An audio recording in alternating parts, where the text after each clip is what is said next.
Okay, good afternoon, everyone. Thank you for joining us on today's UWEcyber seminar. Today, we're delighted to welcome Dr. Yulia Cherdantseva, I hope I pronounced it correctly, from Cardiff University. And Yulia is going to be talking to us about a best practice guide for SMEs on cybersecurity investment decision making. So Yulia is a lecturer at the School of Computer Science and Informatics at Cardiff University.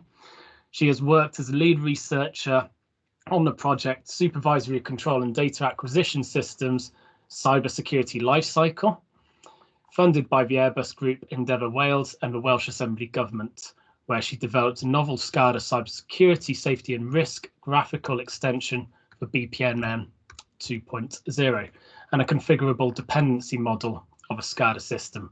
She currently leads an NCSC and RISIS funded project around cybersecurity decision making by SMEs. In 2021, she was awarded an EPSRC grant for developing a framework for risk-informed and metrics-enriched cybersecurity playbooks for enhancing CNI resilience. Yulia is a cyber skills lead at the school and is interested in cybersecurity education from the primary school up to professional development level. Yulia is passionate about equality and diversity in cybersecurity.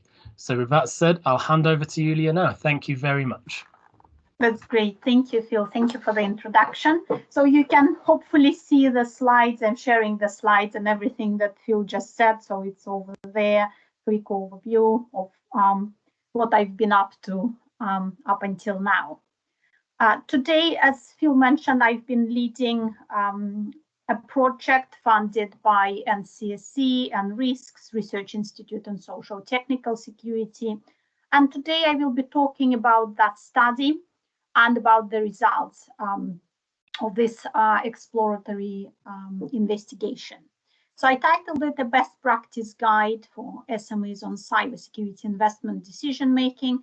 But as I said, it's an exploratory study and I will report the results.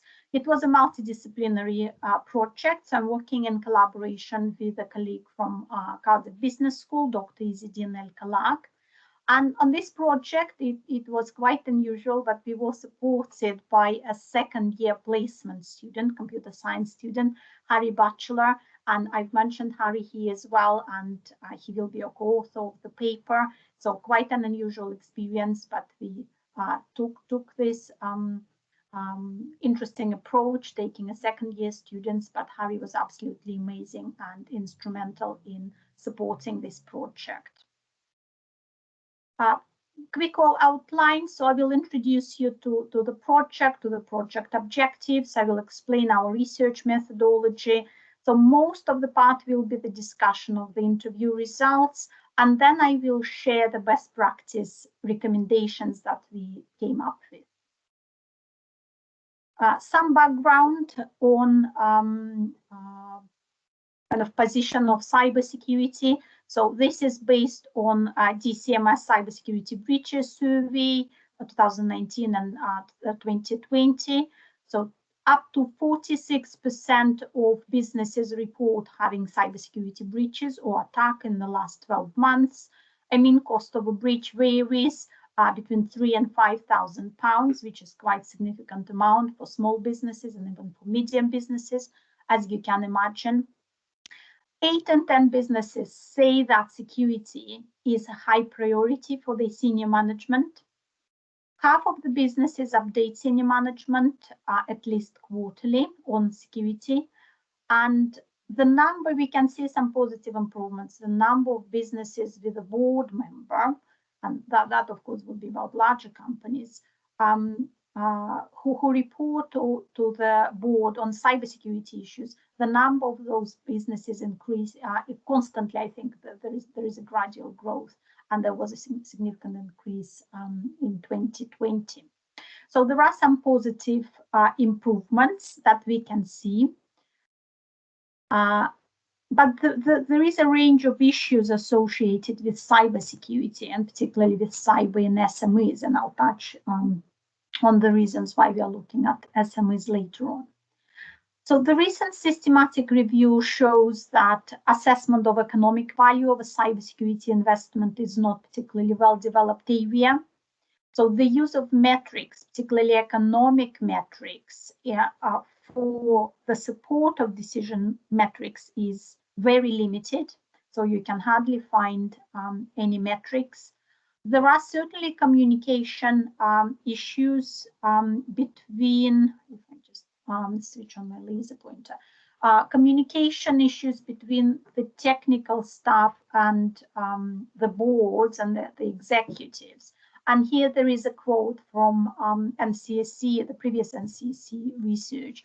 They're saying that technical staff think that the boards won't understand them, and kind of in return, the boards think that the technical staff are not able to explain issues in place security issues and into the business context and explain it within kind of the alignment with business values and in business language.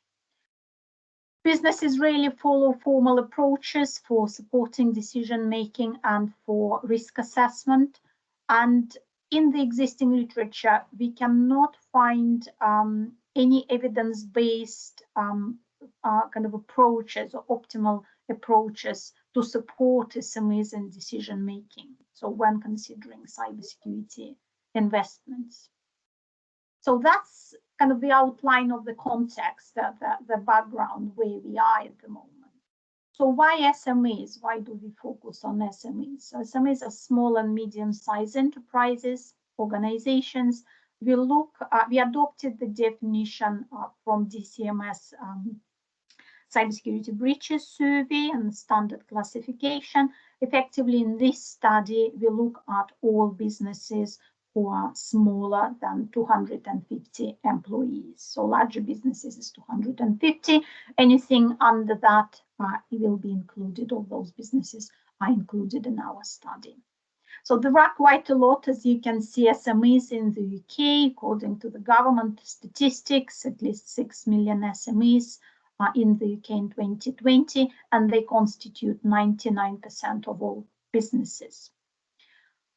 They, as you can imagine, have very limited resources on looking at cybersecurity. If it's not their main business, and typically it's not, we are looking at SMEs, not necessarily consulting, but non-consulting SMEs as well. With the limited resources and limited time they can dedicate to cyber, it really becomes quite challenging for them to make a well-informed cybersecurity investment decision. Security is typically seen as an unavoidable burden. It's not a part of management culture, and it's something completely alien for them. At the same time, SMEs may be more vulnerable to cybersecurity attacks. And we can see, thinking about all recent supply chain attacks, SMEs are seen as an easier target by cyber criminals, and they may be considered as an easy backdoor into larger businesses. And that's been demonstrated by the recent attacks. So that's the problem for SMEs. In a sense, the problems that I discussed in the previous slide, they become even larger problem, more significant problem for SMEs due to the limited resources that they can dedicate to cyber and obviously limited awareness about the problem. So in this project, we suggested to NCSC and risks that there is a need on focusing more on SMEs in the UK. And in this study, we conducted an exploratory research on cybersecurity investment decision-making by SMEs specifically. And as a result, as an outcome, we developed a best practice guide for SMEs on cybersecurity investment decision-making.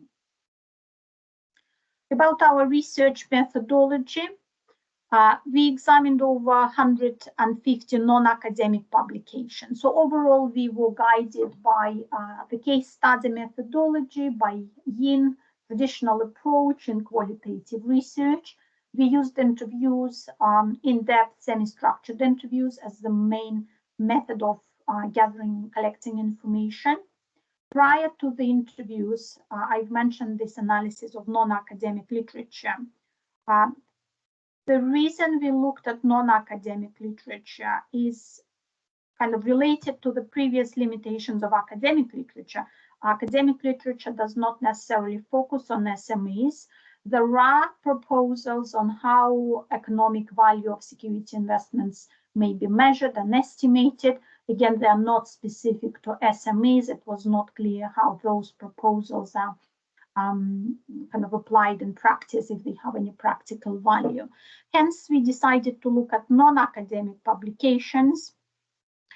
I'll mention the details later on, and that helped us to formulate the questions for the following step for the semi-structured interviews. Then we analyzed the collected data. We were using the grounded theory, open coding, axial coding, a bit of selective coding, trying to identify major codes and concepts and categories within the data that we gathered. And you can see the in vivo analysis, just some kind of snapshot of what we were looking at.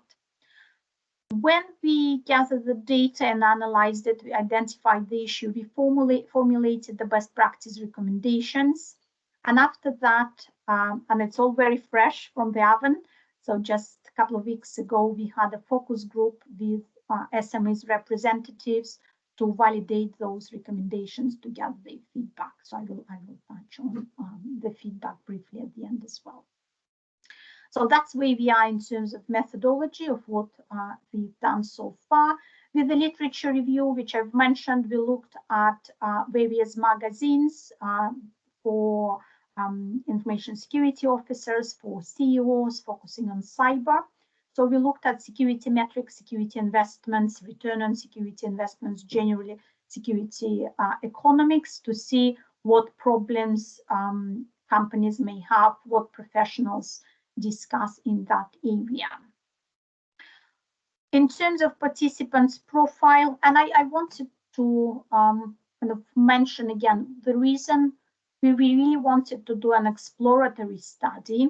And in the paper, of course, we have an extensive review of existing academic literature, and there are proposals, and we are aware about those proposals on how organizations should estimate the costs, security breaches costs, and calculate return on security investments. But we really made a point in this research that it's an exploratory study. We look at what SMEs think about it, not academics, but SMEs. What do they actually use in practice? What is their approach to decision-making about cybersecurity investments? So just to be very clear that what I'm reporting is what SMEs think about this process.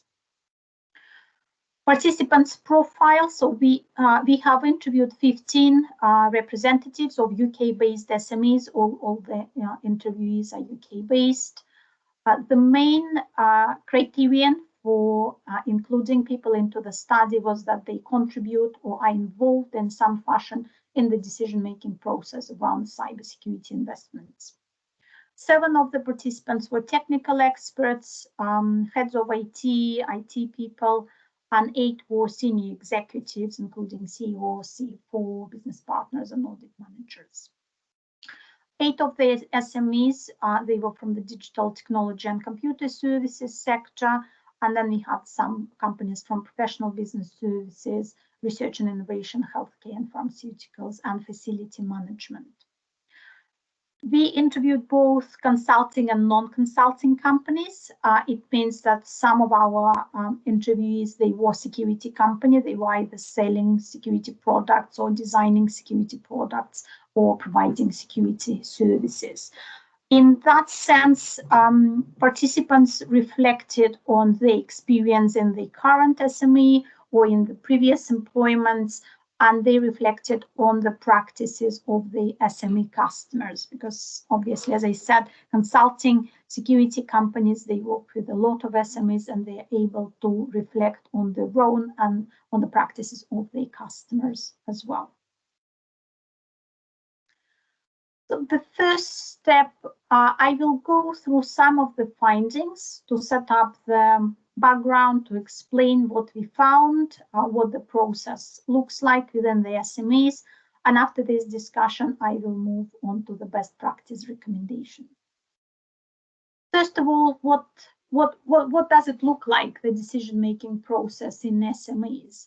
It is a very simple, ad hoc, and a very dynamic process. In terms of the initial push, it is typically a security breach. If company had a security breach, they would immediately want to do something about it, and that will initiate a discussion about a new security investment. It may be regulatory and compliance requirements, and it may be customer expectations. Because of the dynamic environment, very ad hoc, the process is not structured. Really, anyone within an SME could initiate a discussion. It may be, we've seen examples where decisions, sorry, not decisions, but the kind of the discussion about new proposals were initiated by IT people. It may be CEO themselves proposing a new solution based on customer requirements. So very dynamic, really, anyone. There are no restrictions on where that process could be started. So I'm providing some quotes from our qualitative data just to support the points. So I won't necessarily read all of them, but they're here to support the points that I'm making. And in comparison to the larger company, of course, the process within SMEs is less structured and more ad hoc. It does not necessarily imply that it's a bad thing. It's, I think, what we should keep in mind, that this is the nature of SMEs, and they approach all of the problems in the same fashion. So they really have structured approach. They simply don't have time or capacity to develop that structured approach. And it's a very reactive approach in this sense. However, one of our participants mentioned that the good thing that it's a very quick process. If an issue is identified, it could be resolved within days or weeks at most. And of course, occasionally the lack of rigor can kind of backfire because they don't have that structured process. And significant trend, noticeable trend, was that executives, they have a very limited time to look at cybersecurity. Although we can see that there is a good level of understanding that cybersecurity is important and has to be addressed, but it was pointed out many times that they don't really have time to look into the details of it. So, and generally the knowledge, the understanding is at quite a basic level. But at least there is awareness. That's quite good. In terms of responsibilities, typically SMEs don't have a person responsible for cybersecurity. Of course, it depends on the size of the company. The smaller the company, the less likely they have someone who's responsible for cyber. For medium-sized businesses, most likely they have someone who takes responsibility, but very often it's just an additional kind of extension of the responsibilities of IT staff. In this kind of approach, and later on when I'll talk about the budget in the next slide, we can see that seeing cyber as a responsibility of IT staff means that cyber is seen not as a business objective, but kind of low-level technical issue. When a new security investment is identified, it typically would be a responsibility of either the head of IT or IT manager or even an IT person to look at alternative security solutions and analyzing them. So some basic feature cost analysis, filtering alternative solutions down to two or three options and identifying the preferred option, communicating with security vendors, preparing a business case if required, including a more detailed costing for a preferred solution. Business case is only required for large investments.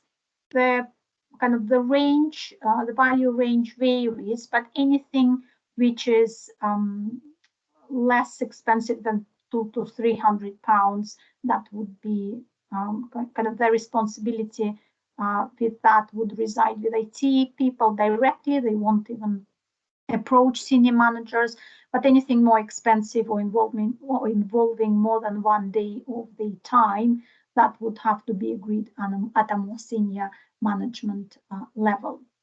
So they would be responsible for presenting a security investment proposal and the evidence to senior executives and gathering additional information and answering questions raised by the senior executives.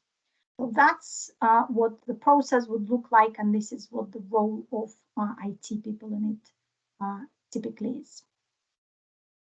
In terms of risk assessment and cybersecurity budget, we have not encountered any formal approaches, though there was a small number of SMEs, I think only 4 out of 15, who had risk registers, and that was a part of the ISO 27000 compliance, because they work with government departments, with NHS possibly, and as a part of that, ISO certification was required, and hence they have a risk register.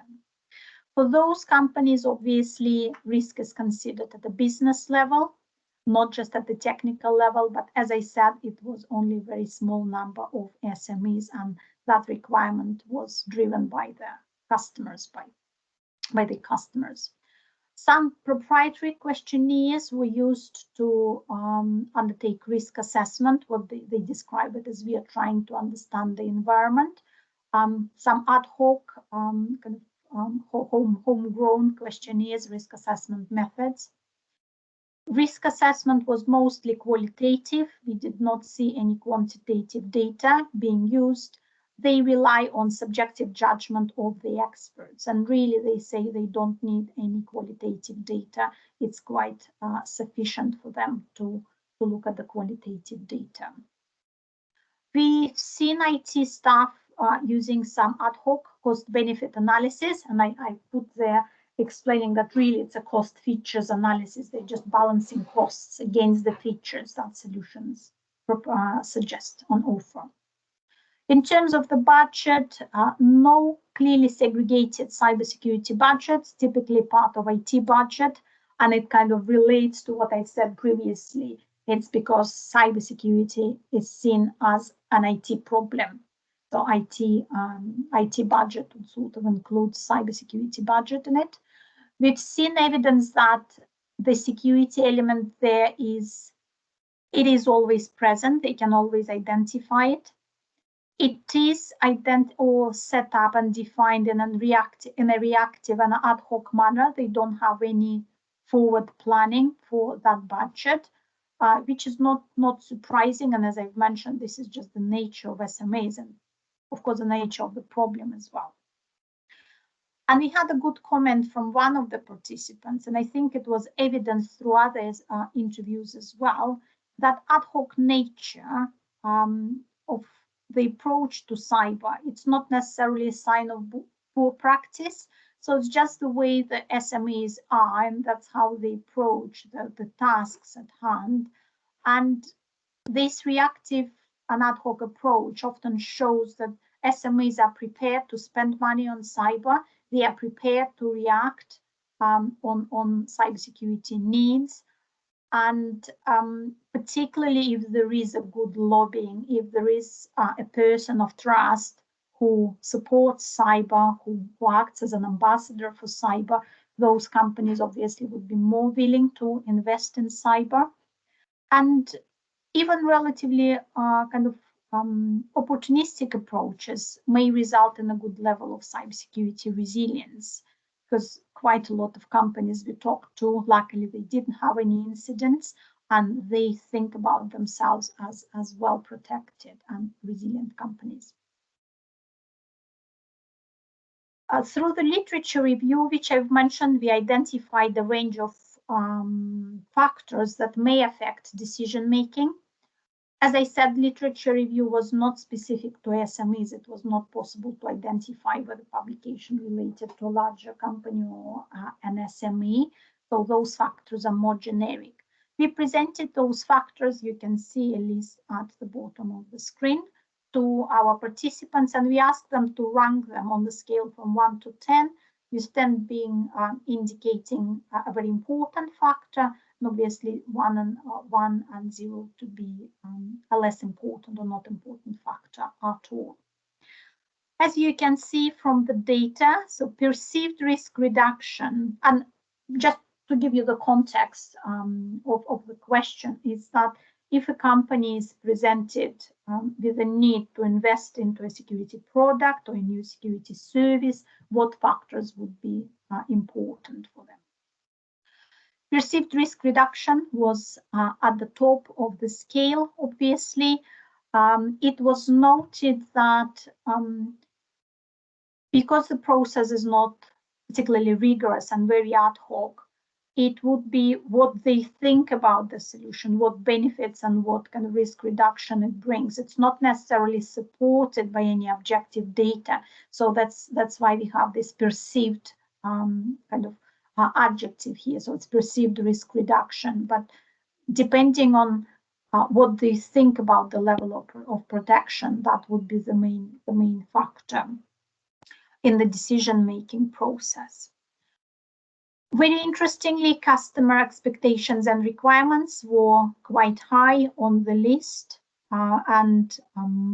So we have, I'm showing the median, obviously, and the average of the responses in those black figures there. So then we have compliance and regulatory requirements. And interestingly, the examples of competitors were scored very low. While SMEs look at other companies in terms of attacks and breaches, they're interested in those, so they want to see if a company of a similar size or in the same sector has been breached. They would be interested in that. However, they are not interested in what other companies do in terms of protecting themselves. They don't use it as a guidance at all. So that was scored very, very low. In addition to the factors, and as I said, so the list of factors we identified through the literature review, and through the interviews, we identified the range of factors which were more relevant for SMEs. We have ease of implementation and maintenance. That was one of the key factors. Compatibility and integration with already owned IT and security products was very important. If they already own Cisco, for example, they would go for it. It's more likely that they will go for the same brand. Trust in a security vendor and consultant was very important. Reputation of a security product, something they were looking at. Internal staff familiarity with the security solution or product. If they already know something in that area, they're more likely to acquire the same or similar product or the same brand. Available technical support and its accessibility. Again, very important because they have limited time, limited knowledge in particular security areas. They are very likely to rely on the vendors for that additional information, and the more support the vendor can provide, the more likely they go to that vendor. And some indirect benefits were mentioned as well. So if solution could provide additional indirect benefits, that would be a plus, of course. And in terms of the examples, it may be reduction of cyber insurance premium, or less or fewer number of audits as a result of acquiring that solution. So that certainly would affect the decision. I will show the full list of factors later on. So if you didn't catch it also, you'll see it in writing later on. So what we've seen is that, and I've mentioned that because that was a second second most important factor, customer requirements. So interview data clearly show that SMEs react positively and rapidly, and they address security requirements of existing and prospective customers, and that was a very clear trend. So what we also observed is that they not necessarily see cybersecurity as offering a competitive advantage, but there are some emerging trends in that direction. And there is a quote here from one of the participants that probably in the future it will improve because there are some kind of movement in the right direction. And the examples where security and clear examples that companies themselves were able to identify when cybersecurity offers competitive advantage, obviously having ISO 27000 certification, for example, because if they have the certification, they can apply for government tenders, NHS potentially tenders, and that opens up many more opportunities for them. So that was a very clear trend, but I think that was kind of certification was the only competitive advantage that they can see at the moment. Moving to the metrics now. So initially we approached this project with the idea of looking at cybersecurity metrics, more specifically, which we did, but in line with other studies, we also came to the conclusion that the use of metrics is very minimal. We can even say that they don't use any metrics at all. But some metrics kind of pop up here and there.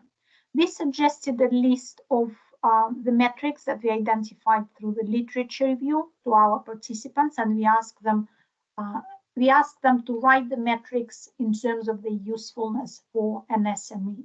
So don't interpret it that they actually use them. So I think it is more hypothetical. So if you were offered that metric, would you find it useful? So that kind of information. So it doesn't imply that they actively use those metrics at the moment. One of the metrics that was found particularly useful was percentage of employees completing security awareness training. Interestingly, one of the participants noted that there should be a clear differentiation between employees, between non-executive and executive employees, because it will have different implications for an SME. Downtime due to cyber attacks was an important metric, so they were very keen to look at it. Number of discovered vulnerabilities, again, something of interest, and number of successful compliance audits, and number of prevented cyber attacks. And the last one was return on security investments. That was a very interesting finding because we really wanted to focus on how SMEs use return on security investments in practice. So I have it on my slide, just a little explanation who is maybe not aware about ROCE as a metric. It is reasonably popular, should we say, approach. So it was promoted by NISA. They have a publication 2012 about return on security investments, and it's discussed in many academic publications. Really, it's based on traditional business metric, return on security investments. But here, instead of a benefit from an investment, we have a monetary loss reduction in this formula. So it's a difference between the monetary loss reduction, sort of a benefit that the new security solution brings in terms of reducing losses, minus the cost of the solution, and we compare that kind of the new benefit, the new saving with the cost of the solution. So very simple or reasonably simple formula. So the idea is that while there are lots of approaches in the literature, they are typically quite hard and time consuming for SMEs to implement. So I guess it's pretty obvious that SMEs won't be keen to use like game theory or combinatorial optimization for calculating risks. But this seems to be, or at least literature suggests that it is reasonably simple approach and straightforward approach for SMEs. However, what we found that there were no well-established practices of calculating the value of a security investment, and ROSI, return on security investment, although some participants were aware about the metric, they never used it in practice, and it's not something that SMEs use or are really keen on using. So the typically literature discusses that simplicity and accessibility to business people are the main benefits of the return on security investment. And to this end, we did indeed found out that IT people, they think that business people would like to have ROSI as a metric. However, CEOs were not particularly keen on return on security investment, and the reason is that they don't see security investment as a traditional investment. For them, it is a burden, it's an additional cost, it's something more like an insurance, it is not an investment. Hence, they are not seeing return on security investment as a useful metric at all. There are obviously some difficulties with the calculating ROSI, which SMEs understand, and I guess that's one of the reasons why, or additional reason why they don't use it. So the lack of available statistics, and I think I will mention it later on. What they're saying is that when these metrics are presented, they are based on some sort of averages and statistics, maybe taking into account all businesses. It's not specific to the organization in terms of size or domain, and hence they don't see a usefulness and they don't trust those metrics. Difficulties with monetizing losses associated with cybersecurity investments. That's another significant problem. They don't really monetize the losses at all. So what we've seen or what we've observed is that they use time as a measure, as a metric. So the amount of downtime is a measure of the severity of a security breach. They won't go as far as monetizing it. So they take downtime as a sufficiently accurate metric. So to this end, so there is a recent study by DCMS on the costs of breaches. And our study provides additional clarification focused on SMEs. So we found out they look at downtime as a metric. They look at the time that the staff need to invest into mitigating the consequences of a breach, and that's mostly it. They don't look at other kind of factors and other costs which contribute to the full cost of an attack.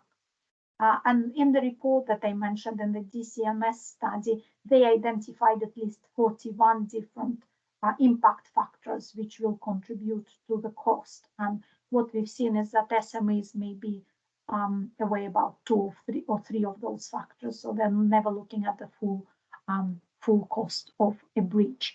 So obviously that lack of the accuracy and really the interest in that type of accuracy explains the low adoption of ROSI by SMEs. To follow up on that, what we also looked at is a set of desirable attributes of cybersecurity metrics. The clear outcome is that it's not possible to develop one single ideal metric, but it is possible to identify a set of metrics and to develop a narrative around it. And that set would be suitable for a particular SME and for a particular case and particular decision. In terms of the ideal metric, at the top, you can see the attributes which we identified through the interviews, and at the bottom, what came up through the literature review. The participants overall, I guess the approach or the level of interest in a new metric which would support, and generally in a new approach that would support decision making for SMEs, varied. Some SMEs were very reluctant and really negative about that, and some of the comments were that it's a solution looking for a problem, and that SMEs don't really need that support. However, majority agreed that it is a hard problem, and additional metrics and additional tools or methods that would facilitate or support decision making in a more kind of accurate, in a more optimal fashion would be of benefit for SMEs, and that was the majority of people. So through that question, we identified a set of 4 requirements. An ideal metric or a set of metrics should be simple and easy to use. That was one of the main criteria identified by the participants. Being real time was again found very, very useful, something that SMEs would really be interested in, is just showing how fit they are right now in terms of cyber. And that is not necessarily related to the, or it's not only related to the technical side, but even taking into account human element, because they have people coming, joining and leaving, and they really want to see how secure and safe they are in terms of cybersecurity awareness of the employees, for example, and they want that to be kind of more real time and more accurate. Human element was highlighted, that while there are metrics looking at technical, measuring the effectiveness of technical security solutions, really how to measure the human element of cyber is not quite clear to SMEs. And finally, the statistics that I've mentioned previously, it was brought up again as one of the desirable attributes for an ideal security metric. I call it an ideal security metric. So it should be based on accurate statistics, which is relevant to the business by its sector and by the size. Additionally, from the literature, we identified that companies want a metric to frame cybersecurity in a positive way and really to present it as something bringing competitive advantage. It should relate it to SMEs revenue. It should show the risks and relate it to end-to-end businesses. It should show tangible and unavoidable incident costs, account for the time frame, and consider possible influences from external factors, and really showing security as something that complements strategic business objectives, rather than kind of something that contradicts with them. So that is a set of desirable attributes. And then we have some findings about the credibility of new proposals. So as I said, some were very skeptical, but overall we identified a set of requirements that would help a new research proposal to be more credible for SMEs. So it should be simple and easy to use. Assumptions should be very clearly stated. Proposal must be tested on a reasonably large representative sample of SMEs. Tools, if they integrated into existing financial systems, they would be more willing to use those tools. Web-based tools were kind of very highly ranked in terms of interest, and adoption will increase if a tool would provide additional benefits. For example, if you use a tool and you show your metrics in some way, it will lead to a reduction of insurance, cybersecurity insurance premium, for example. So that's what we had. So being mindful of time, I will now move on to the recommendations, and you have the foundations for all of them. So I'll go very quickly through the recommendations because they are based on what we have just discussed, and then I will leave some time for questions. Our first recommendation was for SMEs to see cybersecurity as a business enabler and as a competitive advantage. And we think that that could gradually shift the attitude towards cyber in general. If business owners and executives would see cyber as a business enabler, cyber has a better chance of truly becoming a business priority. Our second recommendation is cybersecurity education for executives. So the better aware executives are about cybersecurity, the more likely they are to make a better informed or well-informed cybersecurity decision. Our third recommendation is for IT staff to act as cybersecurity ambassadors. We often see that IT staff, they are more aware about cyber. However, there will be significant difficulties there because IT staff are not necessarily positioned or respected at the level which would enable them kind of to promote cybersecurity. So there are some issues associated with this recommendation. Fourth recommendation is assess and manage cybersecurity risks. And I think here we identified a research problem more than an answer, because there are no well accepted and tested approaches for risk assessment specifically designed for SMEs. So there is a huge research gap there. Recommendation number 5 is understanding full cost of security breaches. I've mentioned already that they have SMEs have limited approach to calculating the costs, but the better they understand the full costs, the better informed decision they could make. Important factors, so I've discussed all the factors and we presented a full set of factors to our focus group as recommendation number 6.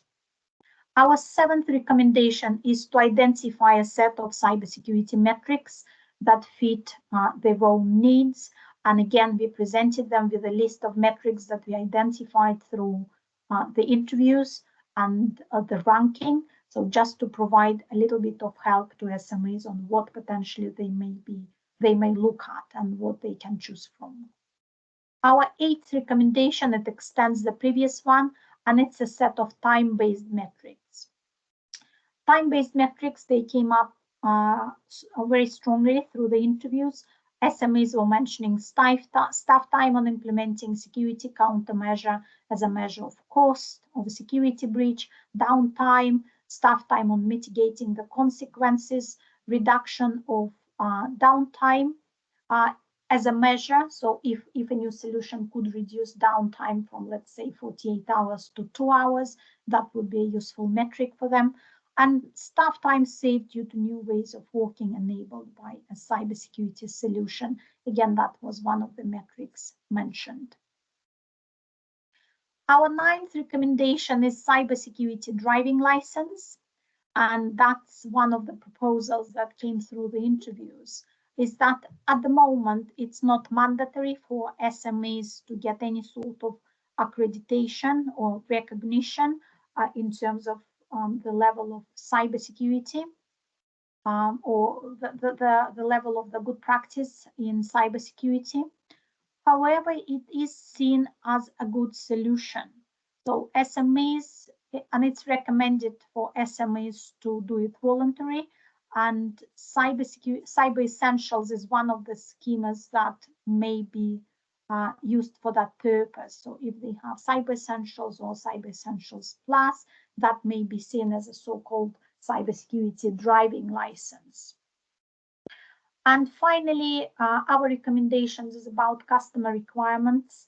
And we can clearly see that they drive the strengthening of cybersecurity. And if we see that customer requirements is really something that they lead to the overall improvement of cybersecurity nationally. And if cybersecurity requirements are included as default requirements into contracts, that may lead to the gradual improvement and strengthening of cybersecurity. As I mentioned, we presented this set of recommendations to our focus group, a group of 12 representatives of SMEs in the UK. This is how they rated it. Most of the factors, they received high level of support. So it would be between strongly agree and agree. The two factors that the group had concerns about were recommendation number 3 and recommendation number 8. So recommendation 3 is about IT staff acting as cybersecurity ambassadors. And as I mentioned, the concerns were that IT staff are not at the level where they will be trusted and respected, kind of to push security to the business, to the senior management level. They won't necessarily have communication skills to do it. So the proposal was to find or to reformulate the recommendation and to probably to find an alternative group of people who can act as cybersecurity ambassadors, or look at what could be done in supporting IT staff to enable them to act as cybersecurity ambassadors. And recommendation number 8 that the group had concern about were the time-based metrics. So the suggestion is for us to integrate it with recommendation number 7, and because otherwise it's they perceived it as we are pushing time-based metrics overall above all the other metrics, which we didn't try to do, but the suggestion is just to present them as one set of metrics so that companies could choose from the overall list rather than kind of pushing the time-based metrics separately. That's where we are at. And as I said, it's a very recent research. We had a focus group just 1.5 weeks ago, just before the Easter, or just during the Easter break, actually. And we plan to update the best practice guide. So I will collect the feedback from SMEs. It's an ongoing process. And we will refine the guide as we get more feedback. But that's the first version. That's the first set of recommendations that we have. So I will show the final slide and then I can take all the questions. As I mentioned, the project is funded by NCSC and Risks, and it's a collaborative project with Business School at Cardiff University. Excellent. Thank you very much, Yulia. If attendees have any questions, you are able to unmute if you want to speak, or you can put questions in the chat. Just while we're waiting for any questions to come in, I was just interested to know, so you had 15 SMEs. Did you collect any information about whether those SMEs had suffered any sort of data breach or cybersecurity incident in the past? We did not explicitly collect that data, but they typically mentioned in the interviews that they didn't. So my impression is, and again, so this is not something that we specifically collected, but none of them mentioned that they had a breach. So most of them said we are very secure because we pay attention to cybersecurity. I guess it's worth mentioning here, and I discuss it in the report as well, that of course the sample of SMEs is skewed towards the companies who are already aware about cybersecurity. At the initial stage, we really had a problem of employing SMEs for this study. So we approached through various means, through various groups. We distributed invitation to over 5,000 SMEs. The response rate was very low. And most SMEs who responded, they were in a security sector, already had interest in cyber. And in some cases, it's other SMEs, they just contacted the IT or security providers and asked the IT security providers to take part in the study on their behalf. So in this sense, we talk to the better SMEs, if you want, in terms of preparedness and in terms of cybersecurity resilience. And that's always going to be the challenge of trying to get a representative sample, isn't it? Yeah, absolutely. It's very difficult. I mean, it would be interesting to know, and again, as you touched on, those companies that have perhaps experienced the breach may not necessarily want to admit that they've experienced the breach. Absolutely. But it would be interesting to have the opinions of companies who have been breached and how they perceive decision making for cybersecurity, having been through it, and almost using that as a way to relay to those who haven't had it. Say, look, you know, do something about it now, otherwise you could end up like us, kind of thing. So that could be an interesting way to take it. Ian's asked, what was the range of size of SMEs you were looking at? It's below 250, sorry. So that's the standard approach that DCMS use and they study in generally literature. So any company below 250. We didn't look at the revenue because some studies, they look at the revenue as well as the number of employees. We only based our kind of categories on the size of the company in terms of employees. Okay. Kahindi has said, how would you suggest to protect the data of small NGOs as a consultant, for example, an orphanage? Kahindi, do you want to elaborate on that question at all, or feel free to unmute yourself?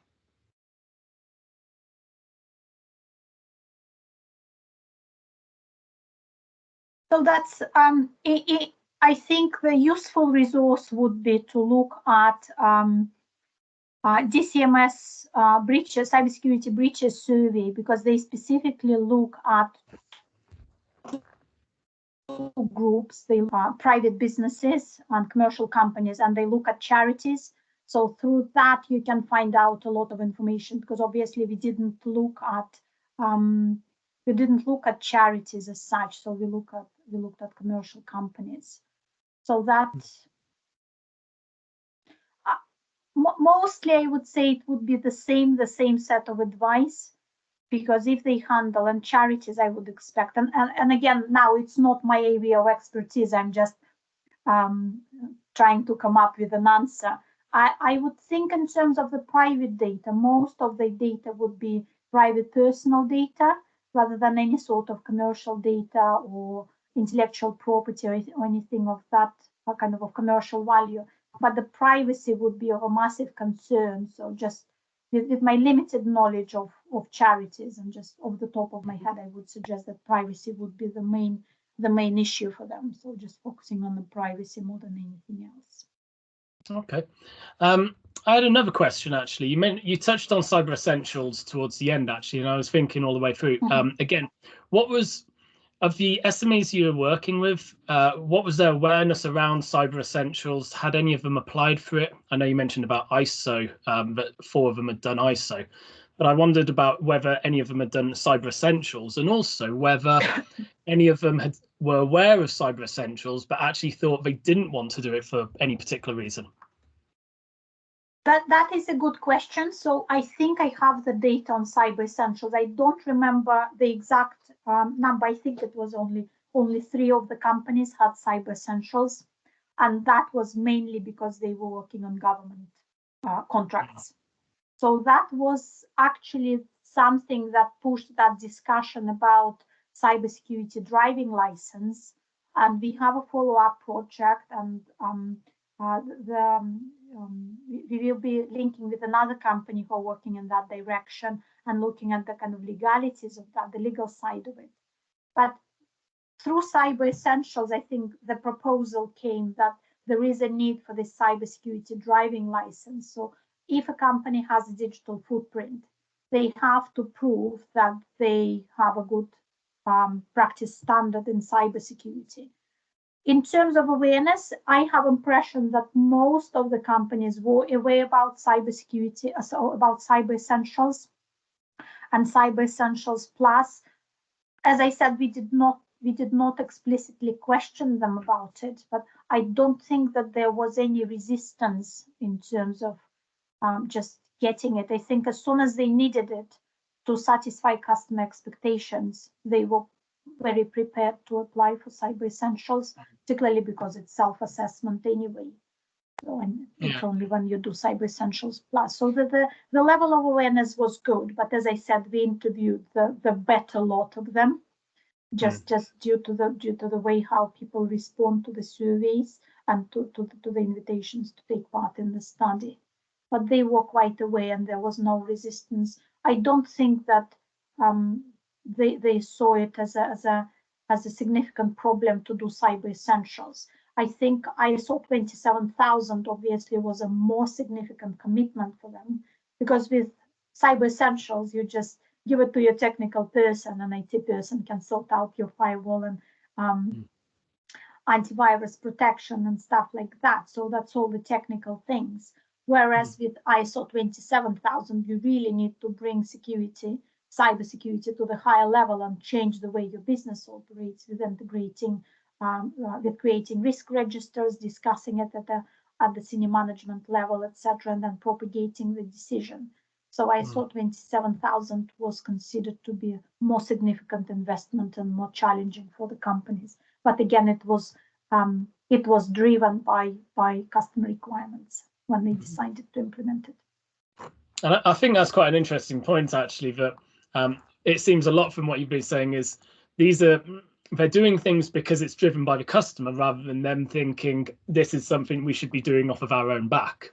I think that's quite an interesting observation. Yeah. And that was that came very strongly. So it's been, I mean, there were cases where IT people would propose solutions. Certainly there were some cases like that. So I wouldn't say that it doesn't happen, but customer requirements certainly, and it was highlighted by many CEOs, particularly the executive staff, that customer requirements are very important, and more they can see that customers come with security requirements in their contracts and they require them to do something. And SMEs typically, because the investment is not that kind of significant, they are very prepared to make that investment. Okay. The last question from me, just following on from that, I thought it was really interesting what you were saying about competitive advantage and the quote involving Volvo and their safe cars and the like. And you know, a lot of people will say, "Oh, yeah, you know, we will use our posture in security as part of our marketing." I mean, for instance, ISO 27001. A lot of companies, if they have that certification, they will use it as part of their marketing to say, "Hey, look, we are certified, we are secure." So it was interesting that you were saying, or at least certainly that quote as well, was saying they didn't see it as something as a competitive advantage. And I just wonder whether at an SME level, it's not necessarily that security gives them a competitive advantage, but it's more that they essentially hope that their competitors become targeted in order to sway people. You know, people will essentially leave that business to, you know, do business with them rather than doing business with them because they say they're secure up front, if that makes sense. So it's more about hoping that their competitor isn't secure, as opposed to promoting the fact that they are secure. Yeah, but I would interpret it as a competitive advantage. So they are more competitive on the market because they are more secure than the companies. Yeah. So yeah, I guess it is related. It is related, and I think it is a good example, so we can bring it up as well. Yeah. Yeah. Excellent. Well, I'm conscious we've run over time. So we've had a couple of questions there. If anyone else does have any questions, I'm sure Yulia would be more than happy to follow up via email after the talk. So yeah, feel free that's absolutely fine. Yeah. Or send Yulia questions, or if you send them to me, I can forward them on to Yulia. So with that said, thank you ever so much, Yulia, for joining us today. It's been an absolute pleasure, and thank you everyone for joining to watch this week's UWEcyber seminar. So thank you very much. Enjoy the rest of your day. Distracted by your SCADA forensics work now. Okay, yeah, so happy to have a chat. Yeah, happy to have a chat. I was having a dig in one of the papers and I thought it was quite interesting. I didn't know you'd worked with Andrew Blythe. Yeah, we had a project with Airbus